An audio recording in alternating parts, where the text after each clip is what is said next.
नमस्कार दोस्तों, मैं एडवोकेट सुमित सोनी। आज हम बात करेंगे कि बैंक में गिरवी कितने प्रकार से होती है। तो सबसे पहले ये जानना ज़रूरी है कि किस प्रॉपर्टी को किस प्रकार से बैंक में गिरवी किया जाता है। तो बैंक में 3 प्रकार के तरीके होते हैं: मॉर्गेज, हाइपोथिकेशन और प्लेज। अब ये जानना ज़रूरी है कि मॉर्गेज क्या होता है, हाइपोथिकेशन क्या होता है और प्लेज क्या होता है। सबसे पहले हम बात करेंगे मॉर्गेज की। जब भी हम बैंक से किसी भी प्रकार का सिक्योर्ड लोन लेते हैं, तो सिक्योर्ड लोन के बदले में मॉर्गेज रखा जाता है। अब मॉर्गेज क्या रखेंगे? तो सिक्योर्ड लोन सबसे पहले ये जान लो कि इमूवेबल प्रॉपर्टी पे सिक्योर्ड लोन मिलता है। तो इमूवेबल प्रॉपर्टी जैसे अपने मकान हो गया, कोई भी मशीनरी जो ज़मीन से जुड़ी हुई रहती है, जिसको मूव नहीं किया जा सकता, इन चीज़ों को मॉर्गेज रखा जाता है। इसके बाद में आता है हाइपोथिकेशन।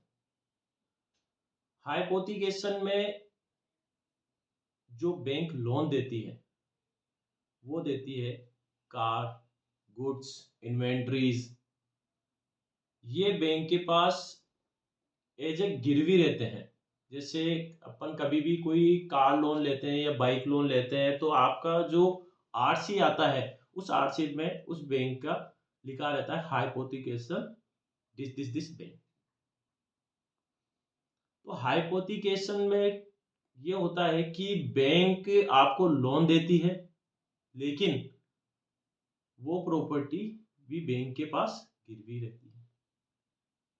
लेकिन वो चीज, वो गाड़ी, वो गुड्स, वो बोरोवर के पास रहेंगे, लेकिन वो गिरवी बैंक के पास रहते हैं।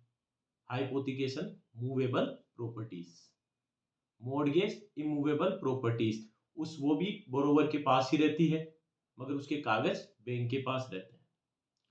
तीसरी बात आती है प्लेज।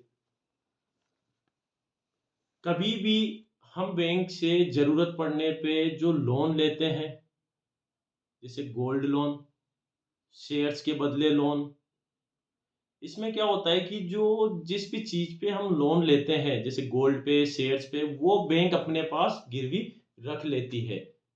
वो बोरोवर के पास ना होके लेंडर के पास पड़े रहते हैं, जिसके बदले में बैंक हमें लोन देती है कि कल को अगर ये नहीं चुकाएगा तो हम गोल्ड बेच के रिकवरी कर लेंगे, शेयर से तो शेयर्स बेच के रिकवरी कर लेंगे।